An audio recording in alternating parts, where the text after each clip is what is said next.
Okay, so I have a new microphone, and because of that, I had to move my phone stand or whatever. I had to move that up. Now it's in my face, but besides the point. So, hard opening, blah blah blah. We have this neat looking case. It takes up a large amount of my bench, as everything will, because, well, let's be honest. I need a new bench. I'm already hitting stuff. But regardless of all of that, we're gonna crack this. We're gonna crack this thing open. Have a look inside. Wow. So this is looks like buffet crampon a Paris. So it's definitely a buffet. It looks like it is a sensational. So what that means is it's basically an R13. I hope it's showing up in the video, but it is patinaed. There is quite a bit of patina to it, and what that is it's basically can't speak. It's basically like oxidization or reaction between the air with the nitrifying elements and all that with silver, more or less. I'm not a chemist. I don't claim to be. There's a cork pad on there. But, all in all, just looking this around, the pads seem to be in good shape. But, as I said before, and I'll say again, I have a special type of pad that I'm going to use instead. And even though it's all gross and yucky looking, it still moves pretty well, moves freely. That being said, wow. Did y'all see that? Very loose. But it fits. So I'm unsure about that one. Just being said, because I have little to no. Well, no, I have old. Oh boy, I have older cork.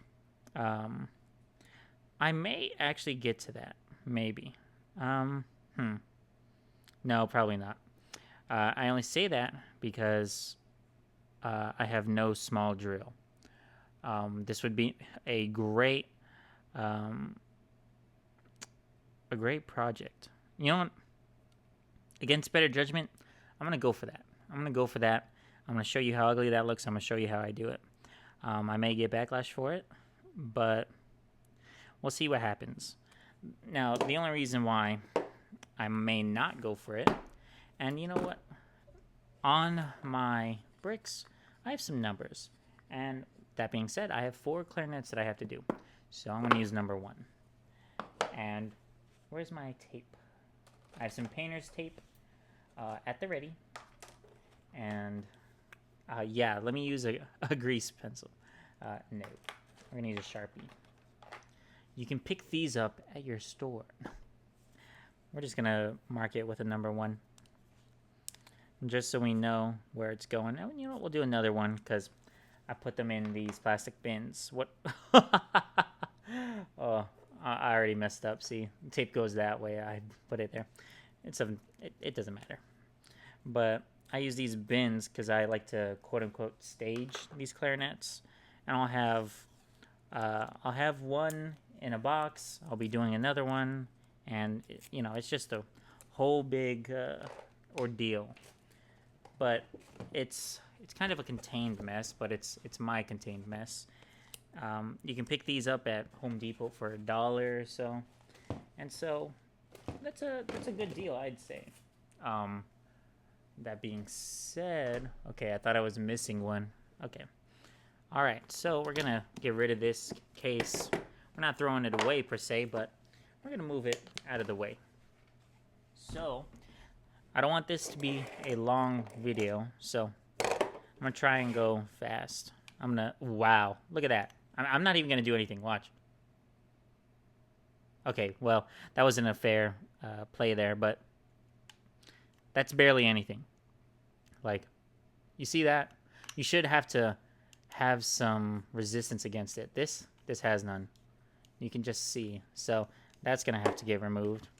Let's have, well, because of these other two, let's see how this one works. I mean, it's still too loose for my liking. So what we know, this is a very dirty, very patinaed, very uh, in need of some love and care clarinet.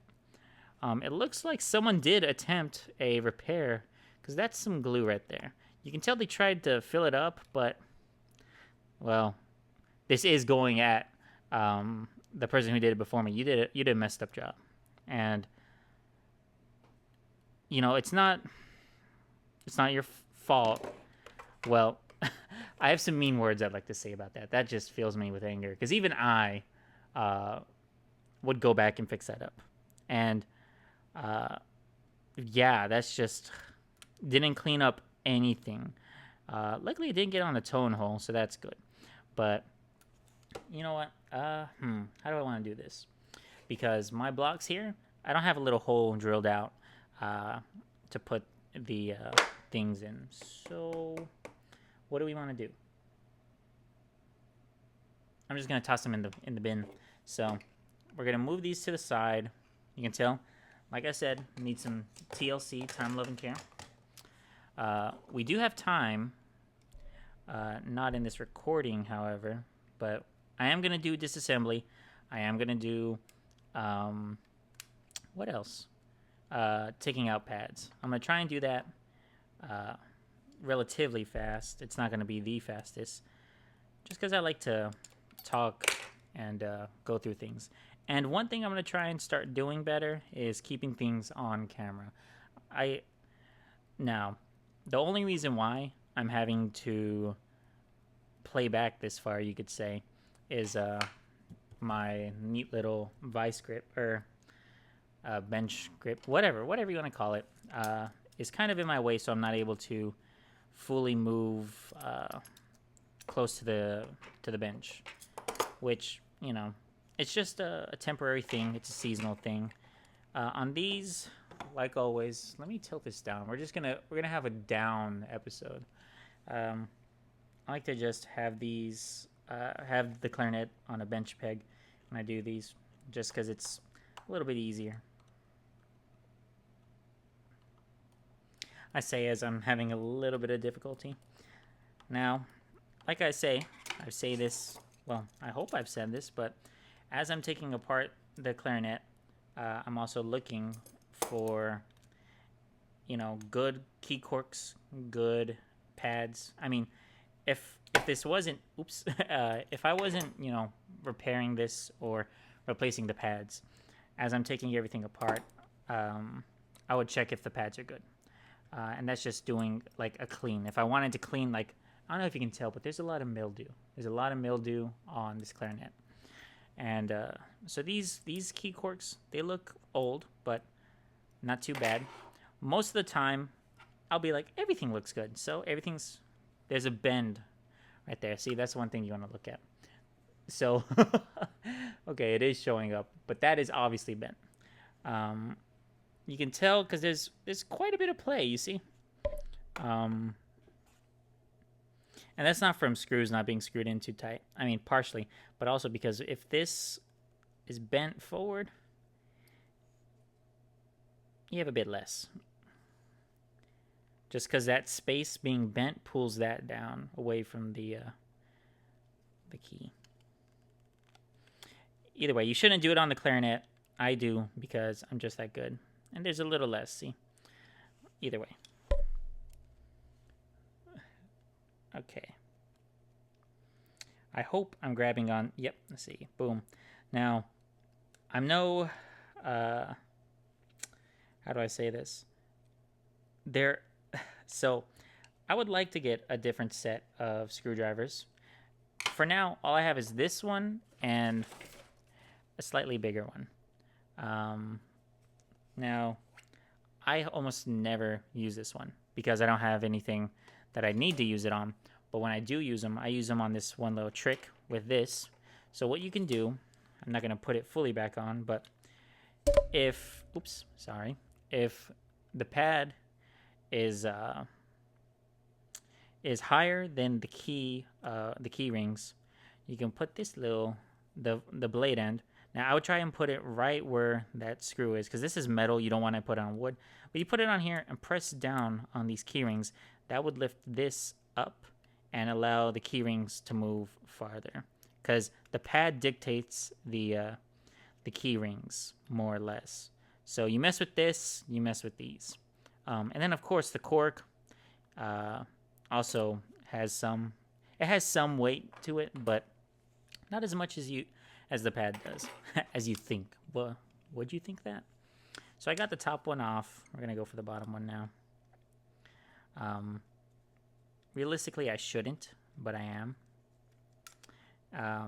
That's not working, so I'm not going to. We're gonna continue onwards. As I was saying, I would like to get a different set of screwdrivers. At the moment, I'm not going to, just because going to Fari's, going to Vota, going to Music Medic, screwdrivers can be expensive.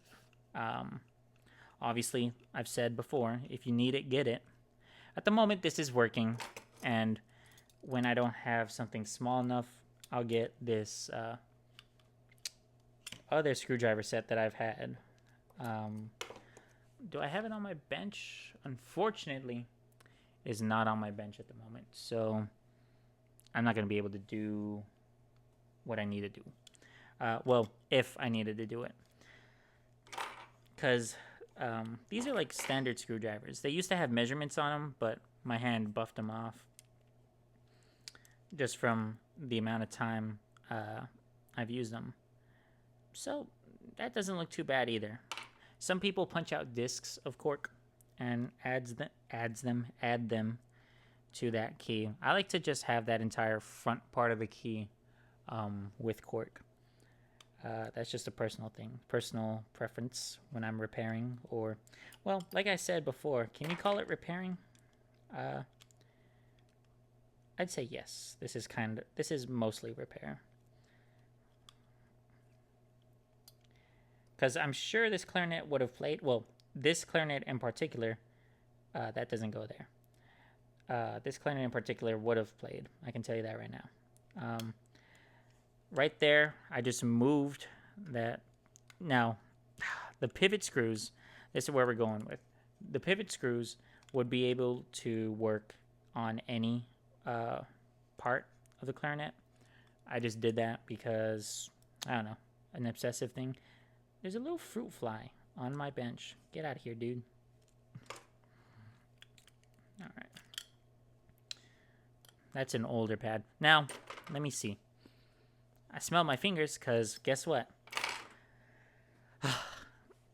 When things get patina and things become dark like that,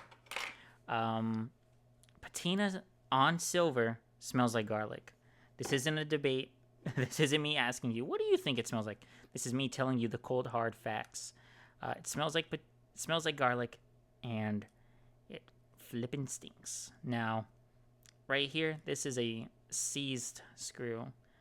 I had to put quite a bit of force into it, and came out all hunky-dory. You can kind of see, I'm going to pull this up. You can kind of see that on this screw, there's some blue on it. I hope it's coming through. Let me see. And that's basically some type of Loctite, some type of thread locker that'll keep... obviously, I messed up somewhere here. I know exactly where. It's fine. But it keeps the thread from retreating, or the screw from retreating as it's being moved around and everything. Because there's still force being applied to most of this stuff. Now, I also dislike these sized screws. They're just so tiny, and if my screwdriver can't fit in there, I have to get another screwdriver. That sucks. Other screwdrivers will be nice. Now, like I said, we're gonna go for this. And it may not be pretty, but I'm definitely gonna make it better than what it was. I'm scared taking these out, because when you take these out, most of the time, these aren't really supported well. They're not put in well. I could tell you already that wasn't going to look pretty. Luckily, looking as it is, like I said, I'm just going to toss these in there in the bucket. We'll put that to the side. These holes don't look too bad. There's a lot of glue. This guy, or girl, this person, you would never need a hole right there. Let me just tell you. This person really didn't do a good job. Like I said, maybe it was a hasty repair, needed 20 minutes or something. I'm going to clean this up right now. We're just going to do a little bit of cleaning. Let's see. I have a little thick piece. I used it to scrape something. I don't know what I was doing. We're just going to use this. I'm going to go with the grain. Now, this clarinet, I don't know if you could tell, but it's also lacquered. Now, unfortunately, this is just part of the game. The lacquer is going to come off. Now, here's something you can do if you want to minimize that. I'll do it just for fun, just to show. We're going to get some painter's tape. We're just going to get painter's tape and tape off a little bit above, a little bit below. Now remember, this is going to be covered for the most part. In fact, you shouldn't have even seen any of that, but, well, in these situations, you can't help it. Now, you don't have to tape the sides, honestly. And you're going to see why I don't tape more often than not here in a second.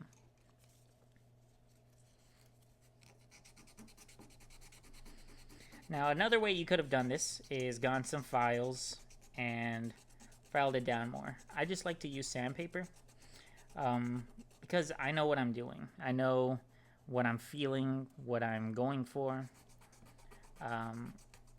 You know, there's not much risk of me messing with anything just because I know how hard I'm going. I mean, you could say that for files too, but and the sandpaper will get gritted up with sediment, whatever you want to call it. And a little blow, and you know, it's shaping up. It's smoother than what it was. It's been sanded down a bit. You can tell I'm taking off some of the wood, and that's literally what I'm trying to do. Now, I'm not going as hard as I'd like to on this, but it's just to be safer. But for the sake of argument, here is a Rex Betty file set. I got this on sale. It was around $20. And, yeah. You know, it's not top of the line Milwaukee anything, but it's going to get the job done. So I'm going to go with a flat file. I've never taken these out before. Guess why it's called a flat file? It's because it's flat. And what a nice little handle. I'm not going to use that.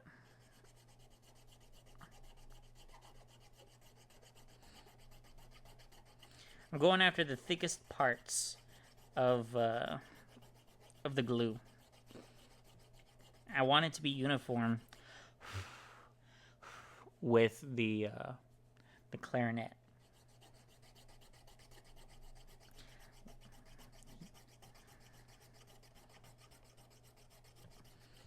So this might actually be a little longer video just because I decided to do this. It's feeling a lot better. You can, I don't know if you can tell. I hope you can tell. And I hope this has been on camera. It looks like it has. But you can tell it's definitely not as raised as it was. We're going to go back to sandpaper. And like I said, I'm going to go up and down. I go with the wood. Go with the grain. It'll make it easier for us later. When you want to get rid of a large amount of material, you would go left to right. Just because it's more abrasive. That way, at least I feel. Like, imagine I'm going like this instead of like this. You know, it's easier to do that than it is to go that.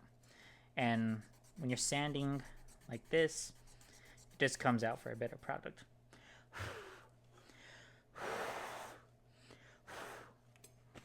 Okay, so we're just gonna wipe it with my apron real quick. And honestly, maybe I was just using bad tape before, but whenever I use tape to tape things off, I usually just have these, they just peel off. I'm going to add some nose grease. As yucky as that is, that's how a lot of repairmen actually oil their instruments, or like when they need to see something like this, see how it looks, that's what they'll use. So as gross and yucky as that is, it's a good little technique.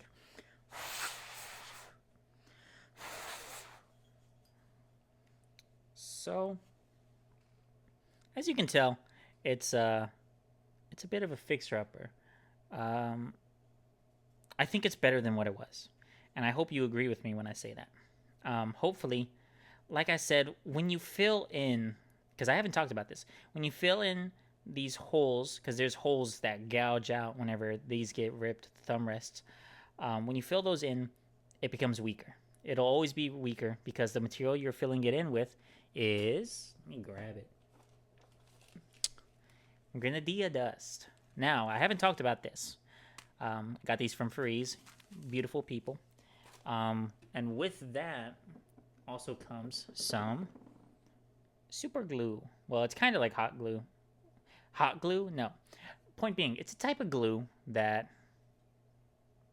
just like thickens, seals, not thickens, but it seals and dries fast. That's the word. It dries fast. So you really want that to be on the glue chips. Basically, you would pack the glue chips in there. You'd pack it in and then put the glue on, and it hardens everything. It stiffens everything, condenses everything. That being said, all of that's still dust. It's still dust at the end of the day. It doesn't become magical wood that goes into it, goes into the clarinet. But yeah, either way, I don't know what I'm talking about. So as I was talking, this is what I was talking about. And like I said, I got a new mic. I hope this isn't too loud or anything. I hope I'm not too loud. But basically, clarinets are made of a wood, or African black wood, which is also called Grenadilla wood, and it's also called Mpingo wood. That's Mpingo, and that's it. It's cured, it's aged, and made into clarinets. The aging process takes like 50 years or something. I don't know. Maybe I'm wrong. Either way. So you just get those chips, and because they're the same type of wood, they're Grenadilla chips, you can add them to this Grenadilla wood clarinet, and it'll look uniform because it's made of the same wood, and that's good. Now, either way, we're still going to sand a bit down. Honestly, it's looking pretty good. See, right there, there's a kind of clear coat looking spot. And I just sanded that away because that was still glue. We're going to and do the yucky gross that people will hate me for. This is how, well, they don't teach you that at school, but I worked with someone who was fairly older, an old head, and that's what they did. I saw them do that. I was like, why would you do that? And he's like, that's how it's done. I was like, oh, okay. So honestly, that's looking better than what it was, I'll say. We definitely have ways to go. Like I said, I may want to fill that up. There's a little divot there. And you don't want to be too hard when you're sanding this area because you'll create, like I said, a divot. Because there's a little bit of that there, but that's from the previous guy. Either way, I'm going to untape this because it's a good starting point, and we'll save that for later, I'll say. So, oops. Well, that's something. There we go. And of course, this pisses me off, but, you know, that's finishing work. Now, to blend all this together, I'm just going to do some of it right now. What you would need is some crocus cloth. This is like over 1,000 grit, basically. You can think of this as like over 1,000 grit. This is crocus cloth made from crocus flower or something. I don't know. But I do want to be careful when I'm doing this. Because like I said, it still is grit. And we're still going to get rid of some lacquer. And You know, I use this for polishing rods and stuff. But either way, the thumb rest will go over this. And this is how you blend a lot of your chip repair and crack repair, stuff like that. We're gonna maybe get a little bit of that too. Well, fuck it. We're just gonna go for it. Now, you can tell clear distinction between the lacquer and unlacquered part, but more often than not, this is me making excuses. When you put your finger here every single day, you're gonna buff that off with your finger, just because your finger is already adhesive, or I forget the word, but I think that looks better than what it was before. After, I'm joking, we're not doing that. But yeah, you can also see in the light that a large portion of the light stays there, so you can tell. Well, I'm hoping you can see that. Let's do it like this. Yeah, so you know, either way, like I said, better than what it was, and this will cover up, well, hardly nothing, but I still think it won't be as noticeable if I go back and do that. Unfortunately, that takes time. Time is something that you only have so much of. I'm very, what's the word? Paradoxical when it comes to that. I go, we only have so much time on Earth, and then we have so much time, you know, like if you're 20 and you die at 100, you have like so much time left to live and all that. But like, you know, it's neither here nor there. The point being is, time doesn't stop for anyone, and so you got to keep chugging along. So that's what we're gonna do. I'm liking that already. It's only been 20-ish, 26 minutes, 27. So not that we're at a good pace. Do you see how that just disappeared? Luckily, my screwdriver is magnetic, so leave it in there. On this one, I'm just going to take off some parts, some hinge rods. That's not going to come out. Guess why? Because the A key and A throat, or A flat throat, or whatever, is in the way. But we'll just take those off. And so you'll see right here, I'll do it the other way. I like to unscrew everything. We're going to do that. Oh, God. So this key, I don't know if you can tell. I'm going to do this. It's moving my screwdriver. That means this is locked in there. This is a seized screw, a seized rod. And you want to be careful with these. One, because you don't want to harm the instrument. And two, because if this screwdriver slips while I'm putting on this much pressure, it's going to hurt. It's going to hurt a lot. That being said, it is working with me. One thing you can do, just go back and forth and hold the key down. That'll kind of loosen some things up, because you have, you know, give me a second, actually. Okay. I quite literally needed just a second. So, it's hard to do two things at once when it comes to this. Well, it's a lot more, because I'm swiveling it, I'm unscrewing this, I'm holding this down, and I'm also watching to make sure my hands don't get stabbed. I stabbed my thumb the other day, and it didn't break the skin, but it broke underneath the skin, the dermal layer or whatever. So that hurts. Trust me.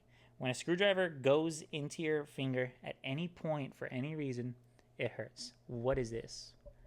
This is stupid. This big line. Whatever. So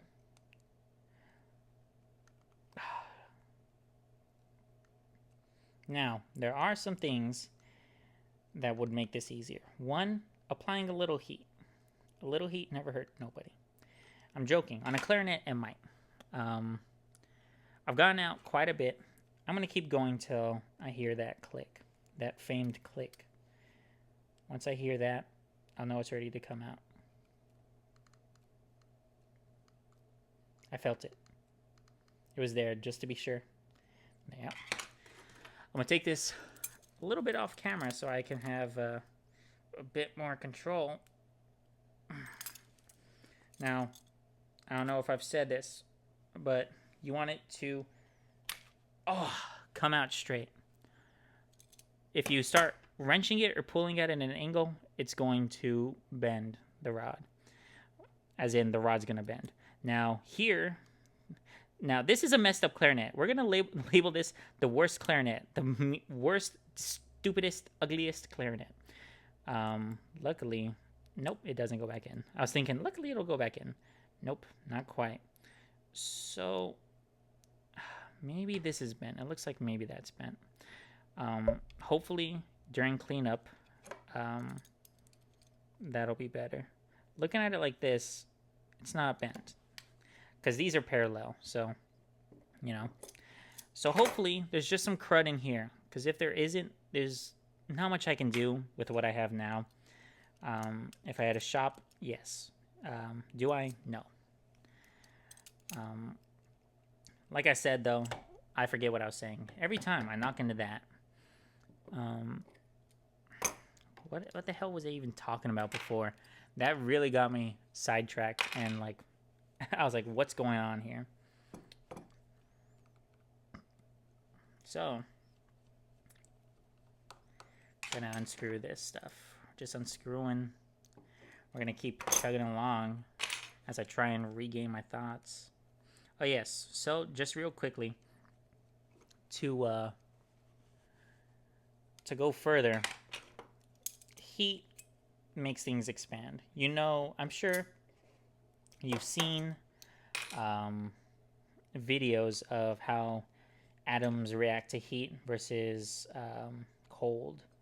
And cold makes things shrink, heat makes things expand. So using that, when you heat up a key, what do you think will happen? It'll expand and allow for some space for things to move. What you can also do is get something called cracker oil. And cracker oil basically gets in between. It's kind of like WD-40 in a sense, where it gets in between tight spaces, things that are very tight and flush. And then you could heat that up with a torch or something and make bubbles, because heat, when some things are heating up, some things will just bubble up. And the bubbles will basically pop and cause more space for things to get in the cracks and everything. Either way, luckily I don't have to do that on a clarinet. There's been very few times where I've had to resort to such things, because you don't want to add heat to a clarinet. You know, it's one thing to add heat when you add clarinet to heat. No, it's one thing when you add heat to a brass instrument and not to a wood clarinet. You know, wood's flammable, wood burns, and with lacquer on it, I mean, a lot of this is just gone. But with heat versus wood or heat versus brass, I mean, I'd rather heat up a piece of brass than a piece of wood. One thing that I was talking about, I'm just sidetracked. I'm everywhere. That genuinely took me out of it. This post is moving. See? Now, obviously, you can be like, well, that's because you're moving it with your pliers. No. When I was pulling out the rod, it was moving. Now, we want to line it up with the post. You see how it's not hitting in the post? We're just going to move it like that. The way you would set it down is you'd add some hot glue or some super glue to the threads very quickly. Because these are threaded. They're not pushed in. Sometimes the key guards are. The trill key guards are. But in this instance, they're not. So remember, we had to take off the tenon corks, all that. And I think we'll add that when we do corks, key corks and all that. So, getting back on topic, back on track, we're going to keep chugging along. This looks gross and yucky, so I'm just going to get rid of it. Now, this is just an old clarinet, and, you know, it's going to have a lot of older stuff on it, such as older cork, older oil, older... Well, it would have had older pads, but this had been repadded. Look, that's like a brand new pad, almost.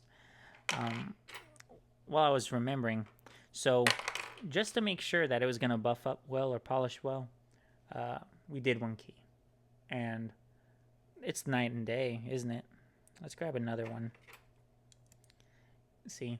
So it's going to look really nice, despite being worse for weather. And you can see this pad is older than this pad. This pad's the oldest out of all of them, I think.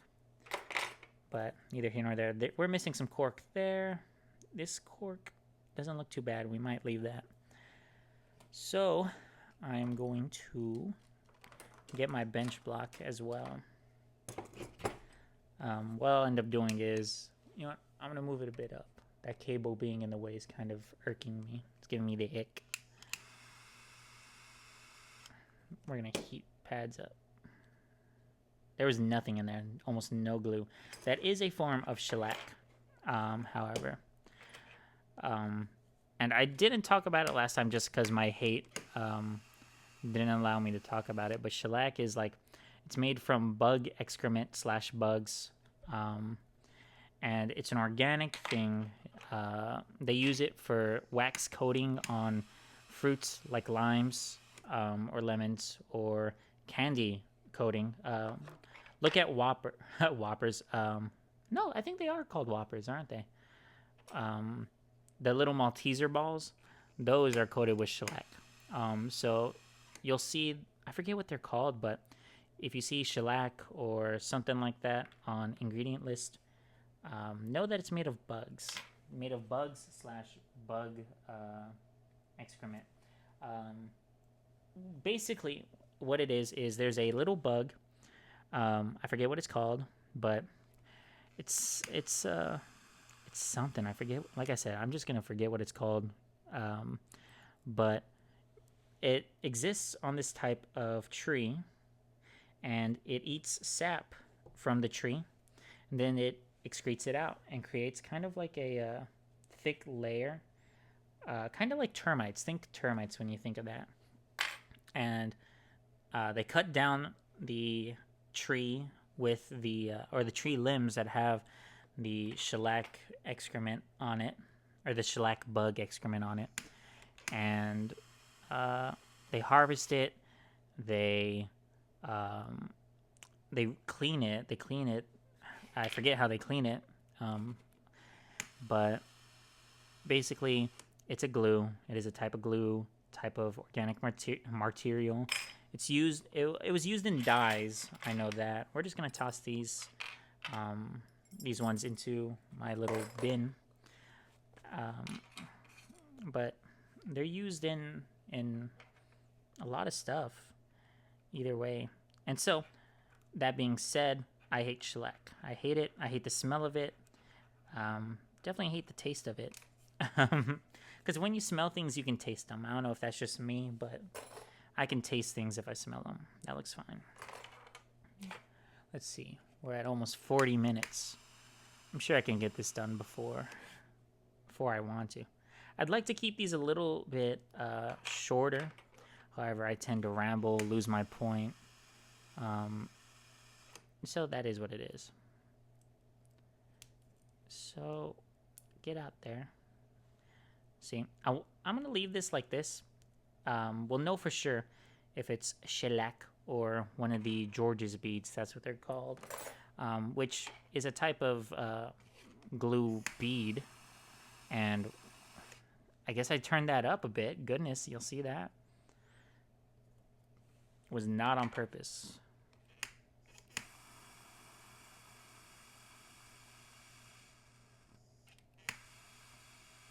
That seems fine. Let's see. No, it's not shellac.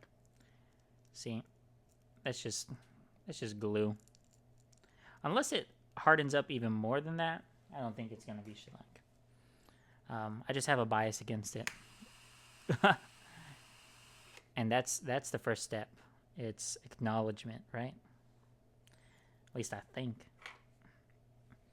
Either way, so as I was saying, I'd like to keep the video short, but sometimes there's no helping it because I don't like to leave any part out. So, see, that's glue. That's just hot glue. Yeah, I don't think that's just gonna harden up anymore. That's what it is. That could use a touch up. We're gonna use a new razor. I don't know, anything to me that looks like rough, like a dog, big dog. Anything that looks rough to me like that, I like to just take that rough edge out.